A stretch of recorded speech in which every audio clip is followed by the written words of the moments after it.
Entre 1979 y 1980, a 12 años del 2 de octubre en México, se dio en Querétaro la última lucha estudiantil emanada del movimiento del 68. Fue en la Escuela Normal del Estado, institución creada desde fines del siglo XIX.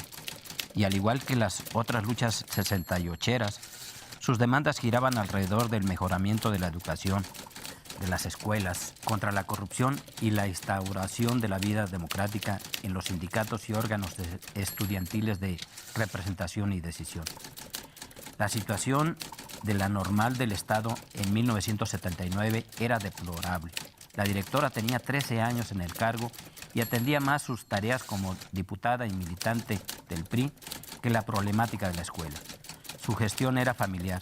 Sus 2 hijos daban clases y al igual que muchos otros docentes, sin tener la preparación para ello. Y su nuera administraba como negocio particular la cafetería escolar. Muchos profesores vendían calificaciones a cambio de dinero, botellas de vino o favores sexuales de sus alumnas. No tenían clases ni un presupuesto suficiente y transparente. No tenían biblioteca, los baños no tenían puertas. Y por si eso fuera poco, la directora expulsaba a su antojo al alumnado. Esto y las luchas estudiantiles que se habían dado en la Universidad Autónoma de Querétaro en los años 70 animaron a los estudiantes desde la Normal, la mayoría mujeres jóvenes, egresadas de la secundaria, a pelear por mejorar su educación. En 1979, en los últimos días del sexenio de Antonio Calzado Urquiza, tras toma de camiones y marchas, lograron que los maestros cuestionados dejaran de dar clases. Entre ellos la directora María Luisa Medina de Montes Collantes y sus 2 hijos, aunque a esta el gobierno la sostuvo como directora de la escuela. Sin embargo, meses después, ya en 1980, la problemática irresuelta explotó. El estudiantado y algunos maestros reanudaron las movilizaciones y el 8 de mayo, aprovechando la visita a Querétaro del entonces presidente José López Portillo, los normalistas programaron una marcha para ir a plantearle al presidente sus demandas. Pero apenas habían salido de su plantel cuando fueron interceptados por la policía estatal, quien los apaleó y los gaseó con gas lacrimógeno, persiguiéndolos incluso al interior de casas de vecinos que trataron de protegerlos, pues la mayoría eran menores de edad. La policía los persiguió hasta el interior de la prepa sur de la universidad, violando su autonomía. Todo esto hizo que los universitarios y la sociedad queretana en general se indignara y apoyara al movimiento. Se cumplía un poco más de 10 años del fatal 2 de octubre de 1968, justo en la bisagra de 2 tiempos, el fallido y efímero auge petrolero y la entrada a la llamada década perdida de crecimiento cero de la economía.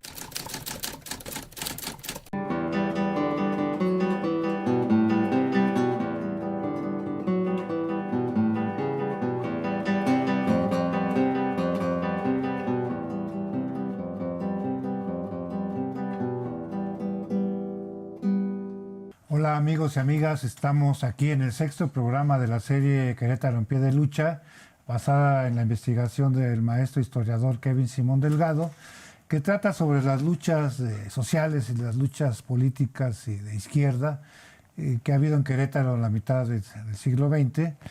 Un libro que hay que leer, que es muy riguroso, muy amplio, y que viene a llenar un hueco que había en la historia queretana sobre estos movimientos, ¿no?, que circulaban de manera anecdótica por algunos círculos radicados en algunas personas que vivieron esa época, pero que faltaba como ponerlo a la luz pública. Kevin, te agradecemos nuevamente tu participación y hoy vamos a hablar del movimiento de la Normal de 1980, que viene como a cerrar un ciclo de luchas emanadas del 68, ¿no? Como que es el cierre de estos movimientos, y en un contexto que además está un gobernador muy especial emanado de la CTM, que es Camacho Guzmán, sí, que tiene una forma muy priista, ¿no?, de gobernar.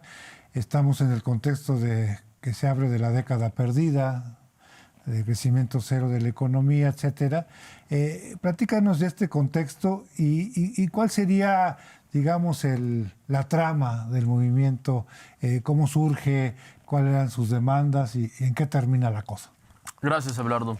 Sí, propiamente la Escuela Normal del Estado de Querétaro pues estaba, digamos, pasando por un momento no muy bueno en cuanto a materia económica se refiere. Esto va a repercutir, por supuesto, en la infraestructura, en el programa, en cómo se estaban dando clases en esa escuela. Y entonces hay un sector estudiantil de normalistas, entonces muy jóvenes, por cierto, entraban antes de lo que ahora entran, y que se van a organizar desde finales de los 70. Van a tener diálogos con los estudiantes universitarios, un poco se van a inspirar en su organización, en la lucha que estaba dando al interior de la universidad y, digamos, en síntesis van a hacer una demanda, al igual que la de los universitarios en un inicio, pues por cuestiones realmente bastante básicas. No era un pliego petitorio político ni mucho menos, era que querían pues una biblioteca completa con libros actuales, que mejoraran la infraestructura, digamos, de la escuela, que reformaran el programa que se había quedado caduco, que cambiaran una serie de maestros que eran muy malos, que eran corruptos, que llegaban pues alcoholizados a la escuela, y que también cambiaran a la directora que, pues digamos, había, digamos, promovido, por decirlo de algún modo, toda esta serie de problemáticas. Entonces, en general, pues ese era el pliego. En un principio, realmente el gobierno y, por supuesto, la dirección de la Normal, pues les dan largas, no iban a, pues, digamos, a tomar muy en cuenta lo que dijeran estudiantes de 15, 16 años, no le estaban dando importancia a sus demandas, hasta que se da la coyuntura del 8 de mayo del 80, ¿no? Que se organiza una marcha, aprovechando que estaba de visita el presidente José López Portillo en la entidad, inaugurando un evento de la CTM con el gobernador Rafael Camacho Guzmán. Esta marcha va descendiendo por las actuales instalaciones de la Escuela Normal y va a ser reprimida pues, con violencia, ¿no? Con la fuerza, con gas lacrimógeno, y esto provocará pues, un estallido social como pocas veces lo hemos visto, con una huelga y un paro casi total de las escuelas de la ciudad, incluso escuelas de diferentes municipios que se suman durante los siguientes 18 días. Entonces va a ser una efervescencia, repito, como pocas veces se logró ver aquí en Querétaro. Mira, si se escribiera la verdadera historia de los gobernadores queretanos, la historia sería menos aburrida. Don Rafael Camacho Guzmán fue todo un personaje. Yo supe de él antes de que fuera gobernador, cuando era charro sindical de la CTM, ovacionando al Díaz Ordaz por la matanza de los estudiantes el 2 de octubre del 68. Ya como jerarca estatal, no dijo el diantre que el único que hacía política en Querétaro era él. Pero lo que más me pudo fue cuando cerró la Casa de la Cultura diciendo que no servía para nada, porque los que pululábamos ahí éramos puros rojos comunistas, marihuanos. Pero que entra al quite el doctor Ignacio Mena donando su casa del centro histórico para que la población no se quedara sin cultura. Palabrita que al gobernador ese no le entraba en la cabeza. Mejor hizo el estadio de fútbol y ni equipo de primera división teníamos. Sí, era polémico, pero hizo mucha obra pública. Pues sí, pero lo de las chavitas de la Normal sí estuvo regacho. La hija de una prima estuvo en el movimiento. Acabando la secundaria, las niñas entraban a la Normal y era un orgullo que estudiaran para maestras. Pero imagínate a los 15 años que de buenas a primeras te des cuenta que donde vas a estudiar para maestra es un tugurio, un fraude. Sí, la directora de la Normal dirigía la escuela como un changarro particular y no como una escuela pública. Eso era lo típico del PRI gobierno. Ya ves que a ellos les gustaba todo lo típico. Hasta concursos de trajes típicos hacían. Y ellos le rezaban al Altísimo: Dios, mira, tú no me des, tú nada más ponme donde hay. Bueno, la cosa es que las chavitas y chavitos se organizaron para mejorar su escuela y su educación. Y ese fue el legado que les dejó el 68. No quedarse callados ante tanta fregadera. El 8 de mayo de 1980 venía de gira el presidente José López Portillo. al que mi cuate Palillo le compuso el sketch político, agarren a López por pillo, por lo que le quitaron la última carpa que tenía ya por Insurgente Norte, allá en la Capirucha. Ya volviste a tronarte, la verdad. Andas en la pura divagación canábica, ¿verdad? Te juro que todavía no. Pues concéntrate, Juanito. ¿En qué estábamos? Ah, sí, la cosa es que ese día 8 de mayo, las mamás les compraron vestidos y hasta zapatitos nuevos a las chamaquitas de la Normal, porque los padres de familia siempre apoyaban a los niños, a los muchachos en el movimiento. Los peinaron horas hasta que ningún cabello quedó fuera de su lugar, con alto gel y sus ligas. Iban impecables porque iban a hablar con el presidente. Le iban a pedir mejoras para su destartalada escuela porque el gober ni las veía ni las oía. Y sopas que apenas bajan al centro de la ciudad y los infames geníceros van y las golpean. No lo podían creer, ni las mamás, ni los papás, ni ellas. Y luego se quejan los politiquillos de que la sociedad no los quiere. ¿Y luego qué hicieron? Ay, pues se regresaron a la Normal a curar a sus heridos. Había un muchacho todo descalabrado, así, bien horrible. Entonces, pues, ¡zas!, deciden tomar el plantel. No se arredraron. Y pronto llegaron los de la universidad y también las apoyaron. Y la sociedad también se encabritó. El gober tuvo que correr a la procuradora del Estado y se puso a dialogar con los muchachos. Entonces ganaron. Pues sí, no. Otra vez en la divagación. Oh, yo no divago. Pero el PRI gobierno era experto en eso, como decía doña Chimoltrufia. Como digo que sí, digo que no. A todos les dijo que sí, pero no les dijo cuándo ni cómo. Entonces la lucha se convirtió en una soterrada guerra popular prolongada que iba a durar años, en donde los estudiantes resistían y el gobierno trataba de escamotearles sus logros lo más que podía. Y es que el movimiento estudiantil que venía del 68, en 1980 ya estaba dando las últimas, estaba en sus últimos días. En la universidad expulsaron a los últimos activistas y ahí se finí. Pasamos a otra página de la historia bastante gacha, que es la crisis económica de más de 10 años. Antes de 1980, las fábricas iban a buscar a los obreros, a los barrios, a convencerlos de que fueran a trabajar con ellos porque les faltaban personas. Ahora ya no hay trabajo de nada, ya no hay dónde chambear. Fue la década podrida, hasta yo cambié. No más tropa. Ahora puro punk, porque el futuro ha muerto. ¿Quieres un toque? Hola amigos, estamos de regreso en este sexto programa de la serie Querétaro en pie de lucha, basada en la investigación del maestro historiador Kevin Simón Delgado. Estamos hablando en este sexto programa sobre el movimiento de la Normal, la queretana de 1980, que viene a cerrar el ciclo de luchas de los años 70, es una década importantísima. Y bueno, ya platicábamos con Kevin de un poquito de cuál era la trama de este movimiento. Como todo movimiento auténticamente estudiantil, está luchando por mejorar sus condiciones, que eran deplorables en la Normal. Estaba en ese momento, ahorita ya está casi en el centro, pero en ese momento estaba en el cerro. Sí. No tenían una biblioteca, era un cubículo, maestros que no eran maestros, eran recomendados. Una directora, María Luisa de Montes Collantes, diputada del PRI, que a medio tiempo estaba ahí, ella tenía más de 15 años, tengo entendido, mucho Sí, tiempo. en la dirección. Platícanos, ¿cuál fue esta vinculación con la universidad, de este movimiento que nace en la Normal pero salta a la universidad y que viene también como a repercutir porque entra un agente político, sujeto político que después sería gobernador, que es Mariano Palacios Alcocer, ¿no? Sí, entonces el rector de la universidad. Rector de la universidad, y que él de manera muy hábil termina encabezando esta protesta, no de los normalistas, pero dentro de la universidad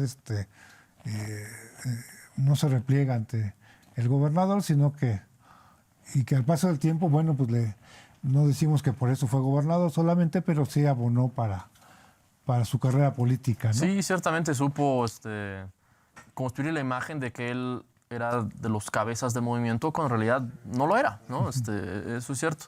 Pero propiamente en lo que se refiere a los estudiantes universitarios y los estudiantes normalistas, ya habían, digamos, entablado diálogos desde meses atrás o años atrás, podría yo decir, ¿no? Con la experiencia, sobre todo del CEDUC acá en la UAC y las planillas democráticas en la escuela normal.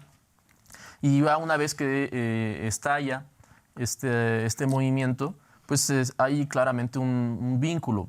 Por la misma experiencia que te daba la edad y la experiencia, digamos, de estar en licenciatura y haber participado, digamos, en una organización como la que era el Consejo Estudiantil Democrático Universitario de Querétaro, pues es claro que los que hacían muchas veces pues, los volantes o el discurso político eran más bien los universitarios, no tanto los normalistas, que pues por la falta de experiencia y la juventud, pues no, digamos, tenían un discurso político tan articulado.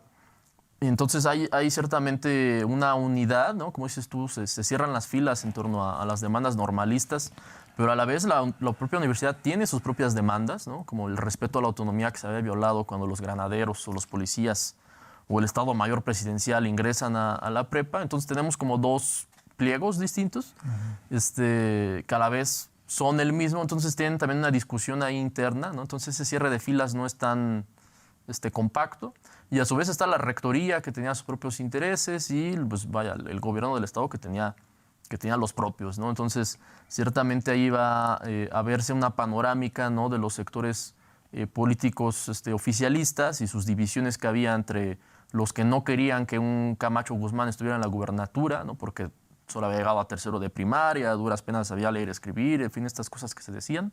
No era parte de la élite. No era parte de la élite queretana que estaba egresando de la universidad, como si lo era Mariano Palacios Alcocer. Entonces, ciertamente hubo ahí, aprovechando el despertar social y que provoca la indignación de cómo vas a reprimir a niños, ¿no? Pues intentaron jalar agua a su molino, como se dice, para sus respectivos intereses.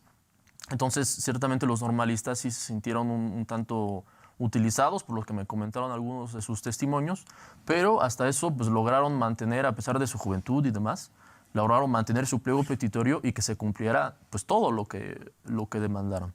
La cuestión es que pues, empezaron a egresar inmediatamente y esa coyuntura y ese respaldo pues, empezarán a decaer rápidamente.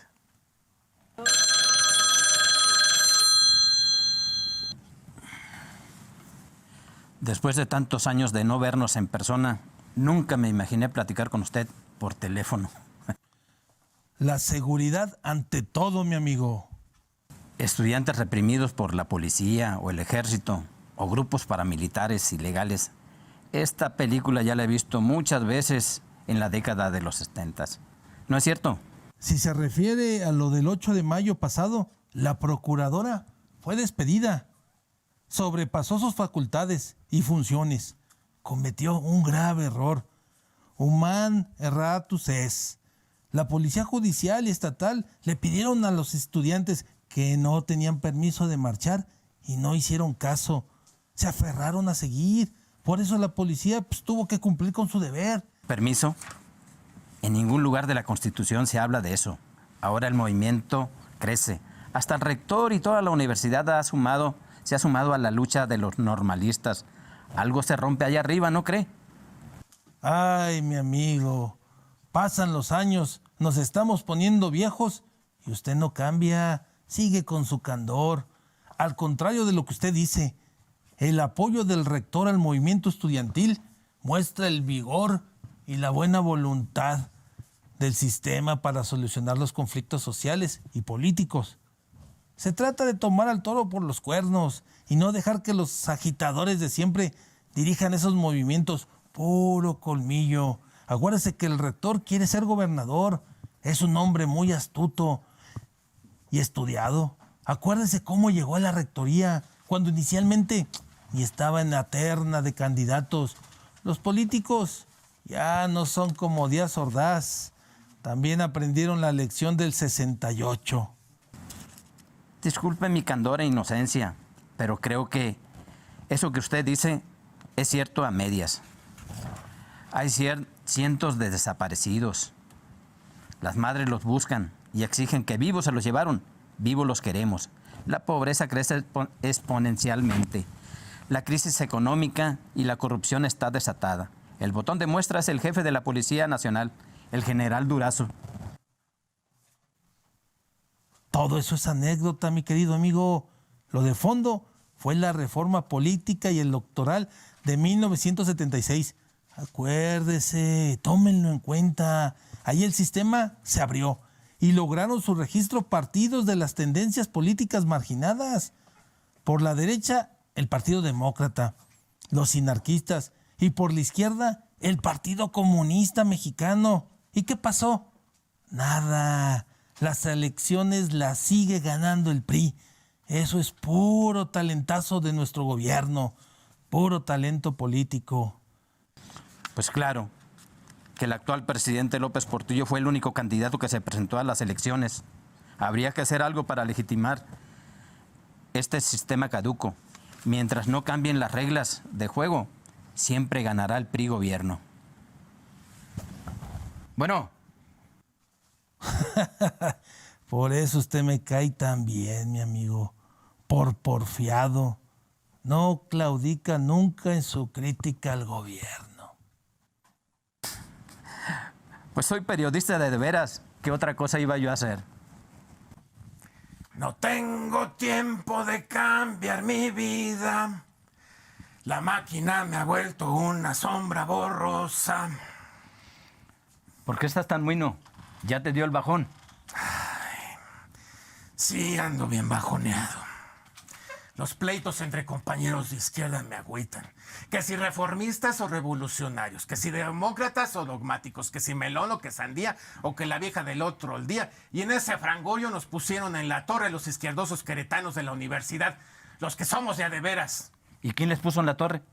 Pues los queretanos de la rectoría y el gobierno. Con ayuda de los izquierdosos venidos de México con sus discursotes ahí todos bien sofisticados que nadie entiende. Siempre echándole la culpa a los de afuera. Y ustedes no tienen nada de culpa. Pues sí, pero la culpa principal es de los adversarios. El movimiento era muy auténtico, respondía a demandas muy concretas de la sociedad. Nadie quería acomodarse a consta del movimiento en el gobierno o en la rectoría. No había esos cálculos políticos que ahora sí los tienen los porros de la FEUC. Ahora los aires han cambiado. Es el tiempo de los rábanos rojos por fuera y blancos por dentro. Ahora muchos compas andan muy excitados con eso de las elecciones. Creen que con votos van a poder hacer la revolución. Pero ¿sabes qué? Les va a pasar lo mismo que al Lombardo Toledano, que quiso cambiar el sistema desde dentro y el sistema lo tragó y lo defecó bien gacho. Es la primera vez que te veo abatido. Ay, pues así es la cosa, ¿no? Hay subidas y hay bajadas y ahora andamos cuesta abajo. Como dijeron los Beatles, se acabó el sueño. ¿Y ahora dónde vas? El sueño del 68. Ay. Mira, voy al defectuoso a 3 cosas. Primero, una marcha por los desaparecidos políticos con las madres de los desaparecidos, que están bien comprometidas. Deberías conocerlas, sobre todo a la doña Rosario Ibarra de Piedra. Luego voy a una conferencia contra Laguna Verde, la estación nuclear de Veracruz, que ya se está convirtiendo en un gran peligro para México y para la gente y el medio ambiente. Y para cerrar con broche de oro, me voy de shopping al Tianguis del Chopo, allá por Santa María la Ribera, con toda la banda rockera y hasta charanguera. Y voy a escuchar en vivo a un cuate a todas margaritas, el gran Rodrigo González. Ya ves, ya no te agüites. La lucha sigue. Pues estas luchas son igual de importantes que las de antes, pero son muy distintas. ¿Cuál diferencia? Son luchas nuevas. Todo cambia. Pues sí, pero mira, es como en el fútbol. En las luchas de los 70s estábamos al ataque, a la ofensiva, pero en los 80s ya no, estamos en el bajón, a la defensiva, siempre contra las cuerdas, y esto es muy desgastante. Esta es una muy gran diferencia, pero algún día vamos a volver a estar arriba, a ver si aprendemos de las lecciones de la historia. Ahora que regrese te cuento cómo me fue en México City. Este era un pueblo galáctico con rincones cibernéticos y soldados de Neo. Hola amigos, estamos aquí en el sexto y penúltimo programa de la serie Querétaro en pie de lucha, basada en la investigación del maestro Kevin Simón Delgado, docente de esta universidad, y con el tema sobre el movimiento estudiantil de la Normal de 1980, la Normal Queretana, que viene a cerrar un ciclo de luchas del 68, una década importantísima para Querétaro a nivel político, que fue la década de los 70, para esta universidad en particular también. Y bueno, ya platicamos de la trama del movimiento, de las vicisitudes, de las consecuencias que hubo. Kevin, ya para terminar este programa, ¿cuál sería el legado, no solamente del movimiento de la Normal, sino de todo este ciclo de luchas de los 70, tanto en la universidad, en las instituciones educativas públicas del Estado, como en la sociedad queretana? Bueno, yo considero que ambas luchas, ¿no?, tanto la de universitarios como la de normalistas, sí van a alcanzar en buena medida sus primeras demandas, que eran de corte reivindicativo académico, ¿no? Logran mejorar sus instalaciones, logran mejorar el programa académico, digamos que van a lograr a poner los primeros pasos para profesionalizar a la universidad y a la Normal, que claramente se habían quedado rezagadas en el aspecto académico laboral, y pues lograrán plantar la semilla de la democratización de sus respectivas escuelas o respectivos gremios. Se plantarán las semillas del sindicalismo, tanto en la universidad como en la Asociación de Maestros en la Normal. Y pues, reitero, abrirá las puertas a una democratización que se tardará en llegar en la universidad, pero que llegará.